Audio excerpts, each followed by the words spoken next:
What's good, YouTube and TikTok? It's time for another one of those prison tales.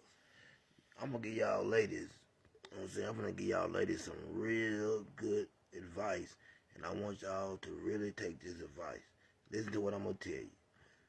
If you got a man and he goes to prison, or if you're talking to a guy, you know, a lot of times, some guy in prison, he'll try to hook his sister up with one of his friends or one of his homeboys. Or, you know, some women for some reason seem to, you know, always want the bad guy. So they try to, you know, look out for pen pals and reach out and try to find a way to get them a prison guy or a thug. Let me tell you something about a lot of these guys coming out of prison. A lot of these guys coming out of prison are homosexuals. I ain't saying all of them. Listen to what I'm saying. I said a lot of them. Man, so many of these guys, you'd be surprised. They go to prison, and I'm going to tell you something about their mindset. Man, they believe, you know what I'm saying, if they go to prison and they're messing with guys, then when they get out, they're not gay. You know what I'm saying? They believe in their mind that it was just a phase, something they went through. I've seen it happen so many times, man. I've been down, locked up with homeboys, and man, you get to prison and you see them, and man, somebody be like, oh man, you know he messing with the boy, cause that's what they call them in prison, boys. I'm like, what? Yeah, oh yeah, he love them boys in here. Man, I once went to, you know what I'm saying, like I said, I was TD, man, at the time. You know what I'm saying? And this is this real life stuff right here, real life situation.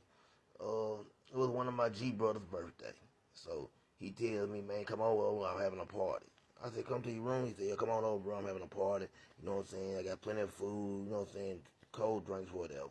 And I got some of the old wine. All right, I'm coming over there, bro. I get to bro room.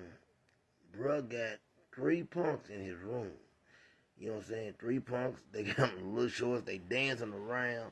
Man, I look around. I said, what, man, what's going on here? You know what I'm saying? There's a few brothers in there. The punks dancing around. They serving food. And I'm saying to myself, you know what I'm saying? Ain't no way, you know what I'm saying? I'm finna eat anything in here. Ain't no telling where their hands been, what they been doing. You're not serving me none of that. You know what I'm saying? So I'm tripping. So I tell brother, hey, bro, I'm gonna go out here and work out. I heard Robin made up an excuse to get up out of there. But man, you know they play, like I said, they dancing, they doing everything.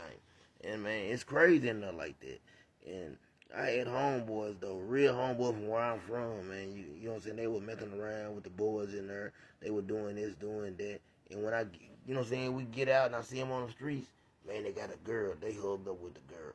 And I want so bad to tell that girl, man, hey man, be careful because you don't know what this guy got. You know what I'm saying? Because these guys will go in there and they would mess with these boys and catch something, and they would bring it back out to one of these women, and they don't have a care in the world. You know what I'm saying? They really don't care. And I hate to see that, but you know, it's not my place of business, and I ain't trying to get in the situation, so I really don't, you know, want to get involved in it, so I don't say anything. But I'm telling you ladies to do a background check on these guys. If you're going to mess with you, a guy coming out there prison, do a background check. Try to get in contact with somebody. You know what I'm saying? Talk to some people he was locked up with. Find out about him. You know what I'm saying? See what he was like in there because, man, more than anything, it's something, just something about it, and you'd be surprised who would do it. Sometimes you don't even know it. You know what I'm saying? Your homeboy be so good, man. I had a partner. This is what he done. Man, they was count time. My partner, you know what I'm saying, from where I'm from, he decided to, I was down in, we got different ends. So I was down at one end, I think I was in Columbia and Discovery, which is on one end of the prison. He was in Apollo and Gemini. Yeah, that's the name of the pods.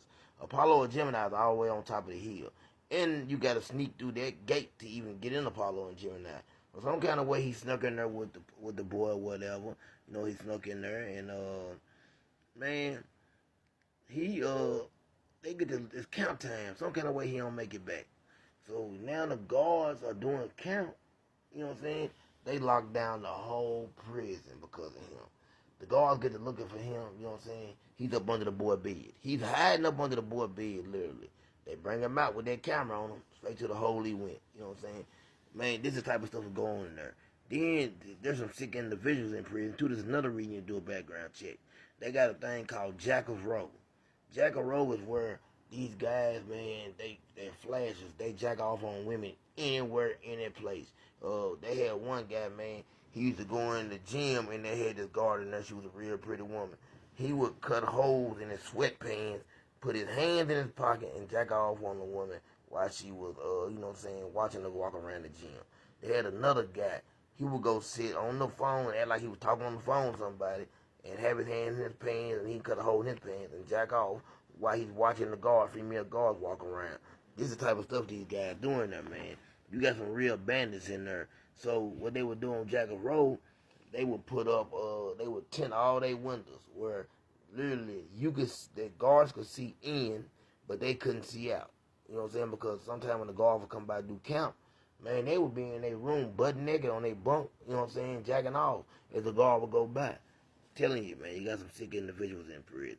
Then if you was down west, you know what I'm saying, a lot of guys out of Memphis, they had this thing called GYG.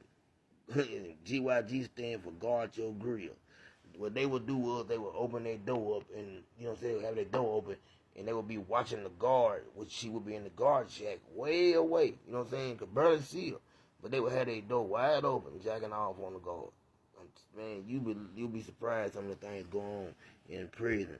So I'm telling you, man, when you get these guys coming out of prison, you really need to do a background check and find out who you with, because there's a lot of sick individuals in there. Everybody enjoy their day, man. It's just another story from prison. I'll be coming back with some more. I got plenty of them.